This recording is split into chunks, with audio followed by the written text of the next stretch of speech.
So చాలా బాధగా ఉంది ఫ్రెండ్స్. ఏం చేసేది, నేను ఒక డే అంతా కష్టపడి చేసిందంతా నాది వృధా అయిపోయింది. నా కష్టం అంతా వృధా అయిపోయిందండి. చాలా అంటే చాలా బాధేసింది. సో ఏమీ నేను ఒక్క మాట కూడా మాట్లాడలేదు. అది ఏం జరిగిందనేది మీరు పూర్తి వీడియో చూసారంటే మీకు అర్థమవుతుంది. సో వీడియో అనేది చూడండి. So hi friends, welcome to my YouTube channel the Khaleel AKF. So ఈరోజు మనం సాఫ్ట్ లైట్ బాక్స్ మనం ఇంట్లోనే చీప్ అండ్ బెస్ట్లో తయారు చేసుకోవచ్చు. ఎటువంటి ఖర్చు లేకుండా. అబ్బా అంటే మనకు 100 రూపీస్ అవుతుందంటే, సో దానికి మనకు కావాల్సినవన్నీ ఒక బల్బ్ హోల్డరు, ప్లాస్టరు, సో ఒక టేపు, కార్డ్బోర్డ్ అంటే ఏవైనా అట్టలు ఉంటాయి కదా, సో అట్టలు, ఫెవికల్, సో చిన్న మనం ఎగరేసి తినేటప్పుడు కవర్స్ వస్తాయి చూడండి, అల్యూమినియం కవర్స్, అవి కూడా అండి. సో స్కేల్ ఒకటి. సో ఇవన్నీ రెడీ చేసుకొని నేను మార్నింగ్ నుంచి కష్టపడి మొత్తం తయారు చేసుకుంటున్నాను. సో ఒకసారి చూడండి. ఈ సాఫ్ట్ లైట్ బాక్స్ అనేది సో మనకి పెద్ద పెద్ద స్టూడియోస్లో చూసింటారు మీరు, వైట్ కలర్లో వస్తూ ఉంటుంది. సో వైట్ కలర్లో దానివల్ల మనకి మన వీడియోస్ కానీ మన ఫొటోస్ కానీ మంచిగా వస్తాయండి, మంచి క్లారిటీలో వస్తాయి. ఆ లైటింగ్ అనేది ఫిల్టర్ అయ్యి మనకి మంచిగా వస్తాయన్నమాట. సో చాలామంది రింగ్ లైట్స్ కూడా యూస్ చేస్తుంటారు. కాకపోతే అవి రింగ్ లైట్స్ కానీ అవన్నీ ఎక్కువ కాస్ట్తో కూడినటువంటివి కాబట్టి మనం ఇంట్లోనే ఇవి తయారు చేసుకోవచ్చు. ఇది కూడా నేను యూట్యూబ్లోనే చూశాను. సో మనం తక్కువ ఖర్చులో అట్టలతో మనం సాఫ్ట్ లైట్ బాక్స్ అనేది తయారు చేసుకోవచ్చు. సో రింగ్ లైట్ యూస్ చేస్తున్నప్పుడు ఎలాగైతే మనకి మంచిగా వస్తాయో, సో దానికంటే మంచిగా వస్తాయండి దీనివల్ల. సో అందుకని తయారు చేసుకుందామని చెప్పి అన్ని అరేంజ్మెంట్ చేసుకొని, సో అట్టలు అవన్నీ మా వేరే టీ స్టాల్ షాప్ ఆయన దగ్గర తీసుకొని, సో బటర్ పేపర్ అంట, సో ఫెవికల్, ప్లాస్టర్స్ అన్నీ తీసుకొని వచ్చుకున్నాను. వైర్ హోల్డరు అన్నీ కొనుక్కొని వచ్చుకున్నాను. సో ఇంకా స్టార్ట్ చేశాను అనమాట. చూడండి ఒకసారి. సో మనకు వీడియోలో అనేది చాలా తక్కువ అనిపిస్తుందండి, 4 మినిట్స్ 5 మినిట్స్లో చూపిస్తారు. కానీ ఇది చేయడానికి మనకు మినిమం హాఫ్ డే లేదా 1 డే కూడా అవ్వచ్చండి. సో 1 డే హాఫ్ డే అవుతుంది.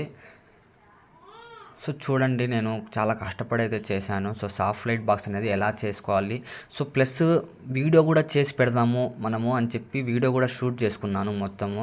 సో అర్థమవుతుంది కదా ఈ సాఫ్ట్ లైట్ బాక్స్ అనేది ఎలా చేసుకోవచ్చో ఇంట్లోనే చీప్ అండ్ బెస్ట్గా. సో నేను చేసుకున్నట్టుంటుంది, ప్లస్ వీడియో కూడా చేసి పెడదాం, ఎవరైనా అవసరం ఉన్న వాళ్ళు చేసుకుంటారు చూసి అని చెప్పి వీడియో కూడా షూట్ చేసుకున్నాను. సో మొత్తం కష్టపడి చూడండి మీరే. సో మనం సాఫ్ట్ లైట్ బాక్స్ అనేది కొనాలంటే బయట వేలతో కూడినటువంటిది అండి. సో మనం 3000 పైన పెట్టాలి మినిమం అన్నా కూడా. ఇంత చిన్నది తీసుకోవాలన్నా 3000 పైన పెట్టాలి. ఇంకా లైట్ అంటారా, ఇంకా కాస్ట్ ఎక్కువ. కానీ మనం ఇలా తయారు చేసుకుంటే మన ఇంట్లోనే మన దగ్గర ఉంటే కనుక ఫ్రీగా చేసుకోవచ్చండి ఇవి ఐటమ్స్ అన్నీ ఉంటే. బట్ లేకుంటే మనం అబ్బా అంటే 100 రూపీస్ అవుతుంది అంతే. సో ప్లాస్టర్స్, ఫెవికల్ గమ్ ఇవన్నీ మనకు 10 రూపీస్లోనే దొరికిపోతాయి. అట్టలు అనేవి ఫ్రీ. ఇంట్లో ఏదో ఒకటి పాతవి సామాన్లు కొన్నప్పుడు అలా ఉంటాయన్నమాట, ఫ్యాన్ తీసుకున్నప్పుడు కానీ కూలర్ తీసుకున్నప్పుడు కానీ. సో దాంతో చేసుకుంటాం. ఈ అల్యూమినియం అనేది మనం ఎగ్గరేసి తింటాం కదండి, కవర్స్ వస్తాయి కదా. సో ఆ కవర్స్ అనమాట కట్ చేసి ఫెవికల్ వేసి అతికిచ్చేసాను. సో చూడండి మీరు. సో ఒక్కసారి మనం సాఫ్ట్ లైట్ బాక్స్ అనేది చేసుకుంటే మంచిగా వస్తుందండి. సో అది చేసుకుందామని చెప్పి నేను మార్నింగ్ నుంచి ఈవినింగ్ 7:30 అయిందండి. అప్పుడు వరకు నేను రెడీ చేసుకుంటూనే ఉన్నాను. సో మధ్యలో అప్పుడప్పుడు కొంచెం వర్క్ ఉంటే బయటికి వెళ్తూ వచ్చి, అందుకే నాకు ఈవినింగ్ అయిందండి. లేదంటే హాఫ్ డేలో అయిపోతుంది. సో పోయి చేసుకుంటూ ఉన్నాను. సో మా మేనల్లుడు కూడా కొంచెం హెల్ప్ చేశాడు నాకు, రోషన్. సో అంత కష్టపడి చేసిందంతా స్పాయిల్ అయిపోయిందండి. సో చాలా బాధ అయితే వేసింది నాకు. సో మీరు ఒకసారి చూడండి, అది మీకు తెలియాలంటే లాస్ట్లోనే తెలుస్తుందండి. సో లాస్ట్ వరకు అయితే వీడియో చూడండి. సో చూడండి మొత్తం ఎలా తునిగిపోయిందో. చాలా అంటే చాలా బాధ వేసిందండి, నిజం చెప్తున్నాను, చాలా బాధ వేసింది. సో చూడండి, మా నాన్న ఫుల్గా తాగేసి దాని ముందు వచ్చి పడిపోయాడండి. సో నేను ఇది చేసుకున్నాను కదా, దాని ముందు వచ్చి పడిపోయాడు. అది మొత్తం బ్లాస్ట్ అయిపోయి మొత్తం తునిగిపోయింది. చాలా బాధేసింది. నేను ఏం చెప్పలేదు, గమ్మున లేచి వెళ్ళిపోయాను. మార్నింగ్ నుంచి కష్టపడి చేశాను. సో మొత్తం స్పాయిల్ అయింది, చాలా బాధేసింది.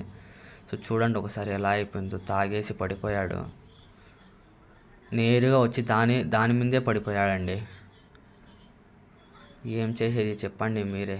చాలా బాధేసింది. సో మళ్ళీ చేసుకుంటానండి.